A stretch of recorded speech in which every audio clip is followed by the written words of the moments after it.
selain pemandangan gunungnya, pemandangan di bawah lautnya juga sangat menarik. Hi, welcome to Pulau Wei.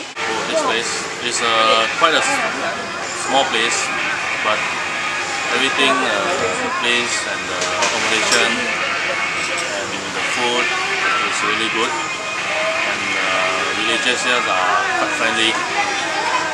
And also I came here for my diving course. I came in the month of September and this is my second time in 2018. Pos itu menjadi tempat wisata yang bagus, cocok untuk snorkeling dengan pemandangan laut yang indah. Cocoklah untuk liburan.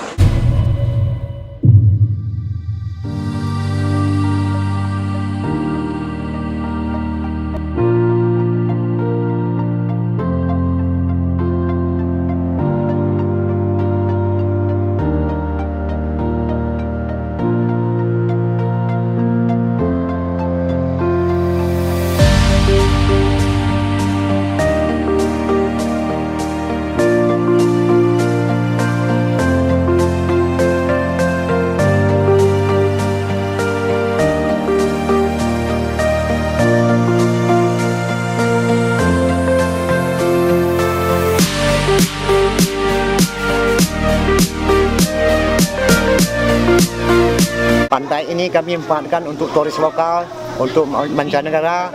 Sedia kami manfaatkan Pulau Rumbia, tempat snorkeling. Setelah itu tempat diving di belakang pulau ini, Pulau Selaka, Ujung Tentu, Kerang Batik. Kami manfaatkan untuk snorkeling, diving. Sudah itu Pulau Rumbia memang sudah kami buat dari sejak 2010. Sampai saat ini berkembang, tamu mancanegara datang untuk Ibu Sabang.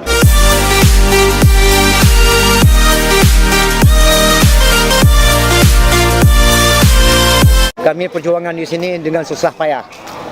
Perjuangan sejak dari 2010 sampai 2018 sampai saat ini ekonomi rakyat sudah meningkat.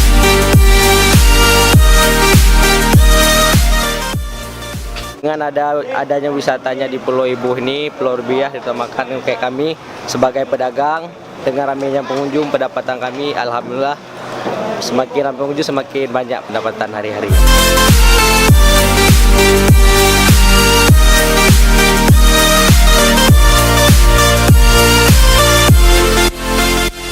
Jadi banyak turis dari mancanegara atau dari lokal yang datang kemari untuk ke Sabang untuk menikmati alam bawah laut dan mereka melakukan kayak snorkeling atau diving. Dan saya salah satu dari Pulau Wei dan saya sangat senang bisa membawa mereka dan mereka sangat menikmati alam bawah laut di Sabang ini.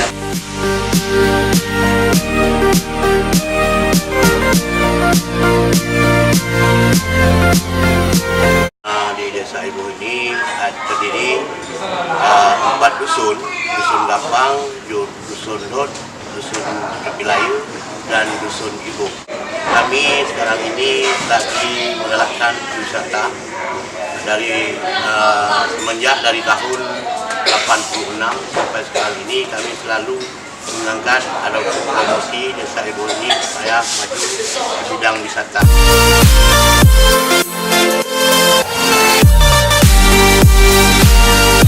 Ada berkembangnya pariwisata di desa Ibu, pelaku wisata khususnya itu semakin tahun semakin meningkat.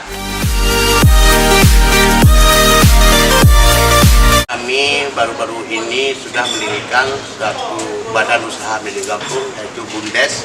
Di BUMG itu ada inovasi-inovasi terkait dengan pemberdayaan masyarakat dan juga ada usaha-usaha milik kampung seperti penginapan, restoran dan juga usaha-usaha lainnya seperti bot kaca dan bot biasa, bot stick.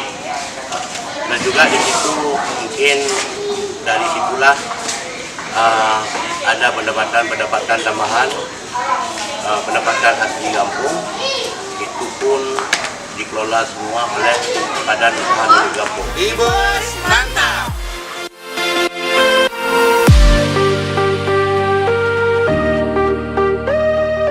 Salam!